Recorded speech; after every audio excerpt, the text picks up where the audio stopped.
പ്രമേഹ രോഗികൾ നാരടങ്ങിയ ഭക്ഷണങ്ങളാണ് കൂടുതൽ ഉൾപ്പെടുത്തേണ്ടത്. ഈ നാരടങ്ങിയ ഭക്ഷണങ്ങൾ കൂടുതൽ ഉൾപ്പെടുത്തിയാൽ എന്താ മെച്ചം എന്ന് പറഞ്ഞാൽ അത് നമ്മുടെ ശരീരത്തിൽ എപ്പോഴും അവിടെ നിലനിൽക്കുകയും ഈ ഷുഗർ നമ്മുടെ രക്തത്തിൽ നിന്ന് ശരീരത്തിലേക്ക് ആഗിരണം ചെയ്തെടുക്കുന്നത് കുറയുകയും ചെയ്യും. അപ്പം അതെന്താവും, ഈ പ്രമേഹത്തിനെ ഒരു സ്റ്റെബിലൈസ് ചെയ്യാനും നിയന്ത്രിക്കാനും സഹായിക്കും. നമ്മളെ ചീര ഉണ്ടല്ലോ, നമ്മുടെ നാട്ടിൽ ഒരുപാട് വളരുന്ന ചീര, ഇതിനെ നമുക്ക് നമ്പർ 1 ഫുഡ് എന്ന് പറയാം കേട്ടോ.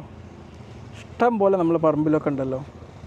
നമ്മൾ തോരൻ ഉണ്ടാക്കുമ്പോഴും മറ്റു ഭക്ഷണ വസ്തുക്കൾ ഉണ്ടാക്കുമ്പോഴൊക്കെ ചീര നന്നായിട്ട് ഉൾപ്പെടുത്തുക. കാരണം എന്താ പറയുക, ഇതിൽ ഒരുപാട് നാര് അടങ്ങിയിട്ടുണ്ട്, വൈറ്റമിൻസ് അടങ്ങിയിട്ടുണ്ട്, മിനറൽസ് അടങ്ങിയിട്ടുണ്ട്. ഇൻസുലിൻ റെസിസ്റ്റൻസിനെ പ്രതിരോധിക്കാൻ സഹായിക്കുന്ന ഒരു നല്ലൊരു ഭക്ഷ്യവസ്തുവാണ് ചീര എന്നുള്ളത്. നമ്മളെ സദ്യ നല്ലൊരു ഹെൽത്തി സദ്യയാക്കി മാറ്റിയാലോ. നമ്മൾ ഈ വെള്ളരി